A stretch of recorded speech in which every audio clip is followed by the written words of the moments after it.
നിങ്ങൾക്കറിയാമോ, പതിറ്റാണ്ടുകളോളം ഇന്ത്യയിലെ വീട്ടമ്മമാരുടെ പ്രിയ വാഷിംഗ് പൗഡറായി തുടർന്ന നിർമ്മ എങ്ങനെയാണ് തകർന്നടിഞ്ഞതെന്ന്? ഒരുപക്ഷെ 2K കിഡ്സിന് നിർമ്മ എന്ന് പറഞ്ഞാൽ വലിയ പിടിയുണ്ടാകാൻ സാധ്യതയില്ല. അതുകൊണ്ട് തന്നെ ഇത് 70 കിഡ്സിനും 80 കിഡ്സിനും 90 കിഡ്സിനും വേണ്ടിയുള്ളതാണ്. അതെ, ഒരു കാലത്ത് ഇന്ത്യയിലെ വീട്ടമ്മമാർ തങ്ങളുടെ ഹൃദയത്തോട് ചേർത്ത് നിർത്തിയ സോപ്പ് പൊടി.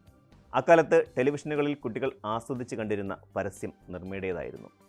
വാഷിംഗ് പൗഡർ നിർമ്മ, പാല് പോലെ വെണ്മ എന്ന് തുടങ്ങുന്ന പരസ്യഗാനം പതിറ്റാണ്ടുകളോളം ഹിറ്റായിരുന്നു.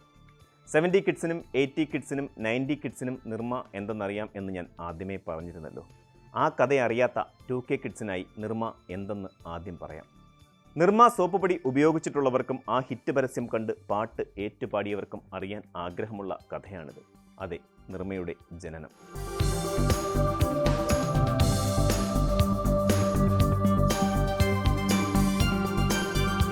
ഇത് ഡോക്ടർ കർസൻഭായ് പട്ടേൽ, നിർമ്മയുടെ ജനയിതാവ്.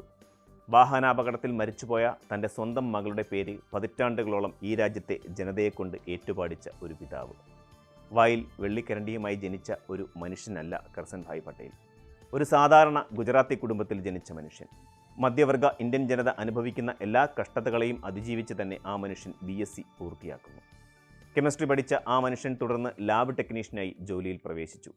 ഇതിനിടെ താൻ ഏറെ ഇഷ്ടപ്പെട്ടിരുന്ന നിരുപമ എന്ന തൻ്റെ മകൾ വാഹനാപകടത്തിൽ മരിക്കുന്നു.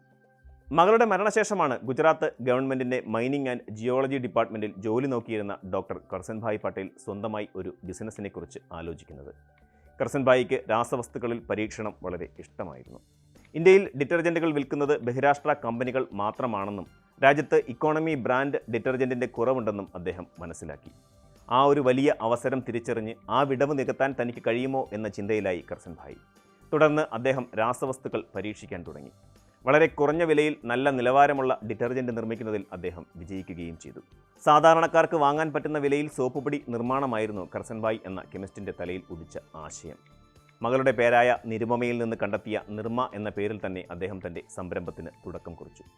ആദ്യകാലങ്ങളിൽ തൻ്റെ ജോലി സമയം കഴിഞ്ഞുള്ള വൈകുന്നേരങ്ങളിൽ സ്വന്തം സൈക്കിളിൽ കൊണ്ടുനടന്നായിരുന്നു ഈ സോപ്പ് പൊടിയുടെ വിൽപ്പന.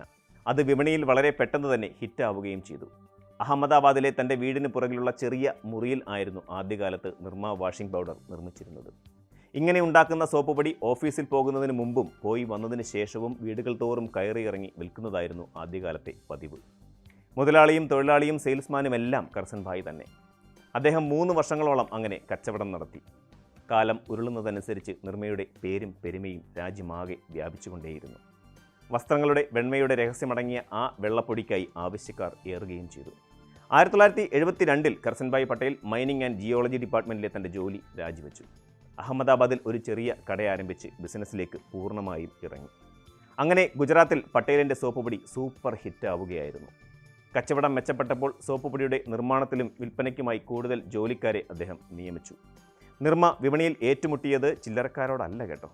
യൂണിലിവർ എന്ന കുത്തകയായിരുന്നു അന്നും ഇന്ത്യൻ വിപണിയിലെ നമ്പർ 1. യൂണിലിവറിൻ്റെ സർഫ് എന്ന സോപ്പ് പൊടിയായിരുന്നു മധ്യവർഗത്തിൻ്റെ തുണി അലക്കാനുള്ള മാജിക് പൗഡർ. തീരെ സാധാരണക്കാരാകട്ടെ നമ്മുടെ 501 പോലെയുള്ള ബാർ സോപ്പുകളിട്ട് തുണി കഴുകി കാലം കഴിച്ചു. സർഫിന് വലിയ വെല്ലുവിളിയാണ് വിപണിയിൽ നിർമ്മ ഉയർത്തിയത്. ഹിന്ദുസ്ഥാൻ യൂണിലിവറിൻ്റെ സർഫിന് 1 കിലോ 13 രൂപയായിരുന്നു വില. എന്നാൽ കർസൻഭായ് പട്ടേൽ 3 രൂപ 50 പൈസയ്ക്ക് 1 കിലോ നിർമ്മ വീട്ടമ്മമാരുടെ കൈകളിലെത്തിച്ചു കൊടുത്തു. ഒപ്പം തുണികളുടെ വെണ്മയുടെ ഉറപ്പും. ഇന്ത്യയിലെ മധ്യവർഗത്തിൻ്റെ വീടുകളിലേക്ക് ടെലിവിഷൻ എത്തിയതോടെ നിർമ്മയുടെ പുഷ്കരകാലം ആരംഭിച്ചെന്ന് പറയാം. TV പ്രചരിച്ചു തുടങ്ങിയതോടെ പട്ടേൽ TVയിൽ നിർമ്മയുടെ പരസ്യം കൊടുത്തു.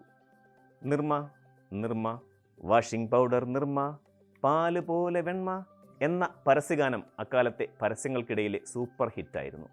ഇത് സാധാരണക്കാർക്കിടയിൽ നിർമ്മയുടെ ഡിമാൻഡ് കൂട്ടുകയും ചെയ്തു. പരസ്യം കണ്ട് കടകളിൽ എത്തുന്നവർക്ക് നിർമ്മ ഡിറ്റർജൻറ്റ് പൗഡർ കിട്ടാത്ത സ്ഥിതിയുമായി.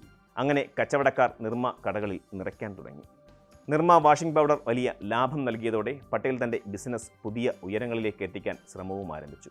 ടോയ്ലറ്റ് സോപ്പുകൾ, Nirma beauty soap, premium detergent super Nirma soap എന്നിവ പുറത്തിറക്കി പ്രീമിയം സെഗ്മെൻറ്റിലേക്ക് നിർമ്മ പ്രവേശിച്ചു. ഷാംപൂ, ടൂത്ത് പേസ്റ്റ് എന്നിവയിലും പട്ടേൽ ഒരു കൈ നോക്കിയെങ്കിലും അവയൊന്നും അത്ര ക്ലിക്കായില്ല. പക്ഷേ പട്ടേലരുടെ വളർച്ചയിൽ വിളറി പിടിച്ച ഒരു കൂട്ടരുണ്ടായിരുന്നു. സർഫിൻ്റെ ഉടമകളായ സാക്ഷാൽ യൂണിലിവർ. പട്ടേലരുടെ നിർമ്മയെ തകർക്കണം എന്ന ദൃഢപ്രതിജ്ഞയാണ് യൂണിലിവർ എടുത്തത്. ഇതിനായി അവർ പ്രത്യേക ഗവേഷണ സംഘത്തെ തന്നെ നിയോഗിച്ചു. നിർമ്മയുടെ ദൗർബല്യം കണ്ടെത്തുകയായിരുന്നു ഈ റിസർച്ച് ടീമിൻ്റെ ദൗത്യം തന്നെ. അവർ പല ഘട്ടങ്ങളിലായി നടത്തിയ പ്രവർത്തനങ്ങളിലൂടെ നിർമ്മയുടെ പോരായ്മകൾ കണ്ടെത്തുകയും ചെയ്തു. അവയിൽ പ്രധാനം നിർമ്മ വാഷിംഗ് പൗഡറിന് മണമില്ല എന്നതായിരുന്നു. മറ്റൊന്ന്, ചിലരിലെങ്കിലും നിർമ്മ അലർജി ഉണ്ടാക്കുന്നു എന്നതും. നിർമ്മയിൽ 65% വാഷിംഗ് സോഡയായിരുന്നു. ഇത് ഗുജറാത്തിലെ ലോക്കൽ മാർക്കറ്റുകളിൽ യഥേഷ്ടം ലഭ്യവുമായിരുന്നു. എന്നാൽ പൗഡറിന് കൂടുതൽ വെണ്മ കിട്ടുന്നതിന് വൈറ്റനിങ് ഏജൻറ്റോ സുഗന്ധത്തിന് മറ്റ് ദ്രവ്യങ്ങളോ ചേർത്തിരുന്നുമില്ല. ഇതാണ് ശരിക്കും എതിരാളികൾക്ക് തുറുപ്പിച്ചിട്ടാകുകയും ചെയ്തത്. ചിലരിൽ മാത്രം കണ്ടുവരുന്ന അലർജിക്ക് വലിയ പ്രചാരം കിട്ടി. ആ പ്രചാരണത്തിന് പിന്നിൽ ആരാണെന്ന് പ്രത്യേകം പറയേണ്ട കാര്യമില്ലല്ലോ. നിർമ്മ വാഷിംഗ് പൗഡർ ഉപയോഗിച്ചാൽ കയ്യിലെ തൊലി പൊള്ളിപ്പോകും എന്ന കരക്കമ്പി രാജ്യമാകെ പ്രചരിച്ചു. കൈകളുടെ സൗന്ദര്യത്തിലും ശ്രദ്ധാലുക്കളായ വീട്ടമ്മമാർ നിർമ്മയെ ഒരൽപ്പം സംശയത്തോടെ നോക്കിക്കണ്ടു തുടങ്ങി. ഈ സാഹചര്യത്തിലാണ് മണമുള്ള സോപ്പുപൊടികൾ കടകളിലെ തട്ടിൽ ഇടം പിടിച്ചത്.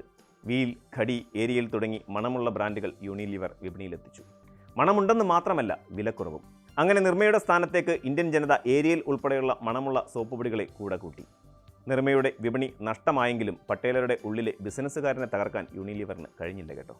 1995 അഹമ്മദാബാദിൽ കർസൻഭായ് നിർമ്മ ഇൻസ്റ്റിറ്റ്യൂട്ട് ഓഫ് ടെക്നോളജി ആരംഭിച്ചു.